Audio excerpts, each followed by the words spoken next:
Welcome to the part 2।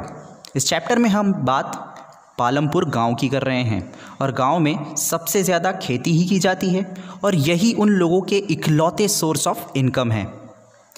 जितनी ज़्यादा फसल होती है उतना ही उनकी इनकम होती है। इससे उठकर एक क्वेश्चन आता है, write any 3 ways to increase the production of crops. तो इसका सबसे सिंपल आंसर क्या होता है? ज़्यादा से ज़्यादा ज़मीन पर खेती करना।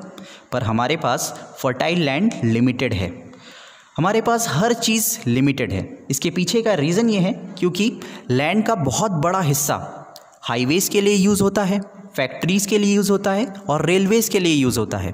तो हम हर दिन हर साल हमारे पास लैंड्स कम होते जा रहे हैं।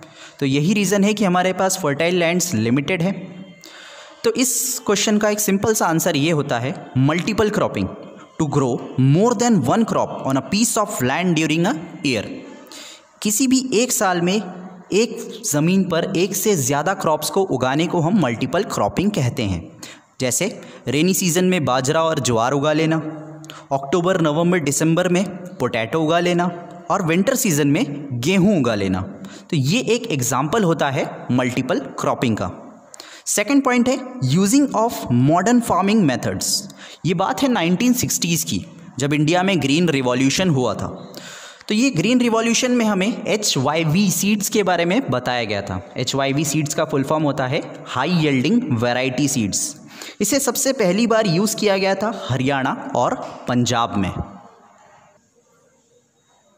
High yielding variety seeds, high yielding variety seeds ने प्रोडक्शन को लगभग 2.5% से इंक्रीज़ कर दिया था और ये हाई यील्डिंग वैरायटी सीड्स ने एक बहुत ही सब्सिडाइज्ड प्राइस पे इसे गवर्नमेंट ऑफ इंडिया ने सभी गांव में इशू किया था।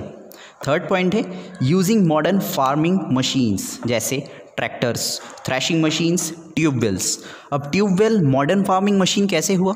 तो पानी, पूरे बड़े से बड़े खेतों में पानी डालने के लिए ट्यूबवेल्स बहुत ही आसान सा तरीका है और ट्रैक्टर्स, थ्रैशिंग मशीन के आने से फार्मिंग और भी सिंपल हो गया है।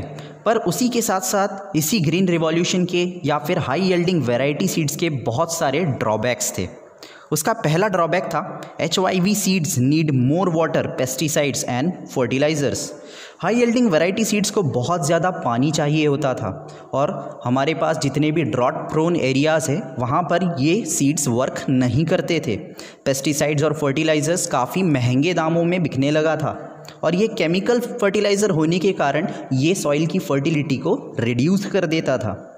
Second point, the more use of chemical fertilisers reduces the fertility of soil, जिसके बारे में अभी अपन ने बात करी। Chemical fertilisers fertility of soil को रिड्यूस कर देते हैं। Third point, tubewell irrigation has reduce the water table below the ground. Tubewell के कंटिन्यूसली यूज़ के कारण उस पर्टिकुलर एरिया के ग्राउंड लेवल वाटर को रिड्यूस कर दिया गया है और इससे सबसे बड़ा ड्रॉबैक क्या आया है? वहाँ पर ड्रिंकिंग वाटर का शॉर्टेज होना। तो हम इस पार्ट से ये समझ पाए हैं कि हाई यील्डिंग वैरायटी सीड्स के जितने एडवांटेजेस हैं उतने ही इसके डिसएडवांटेजेस हैं। आगे का अपन नेक्स्ट पार्ट में पढ़ेंगे। Thank you and have a nice day.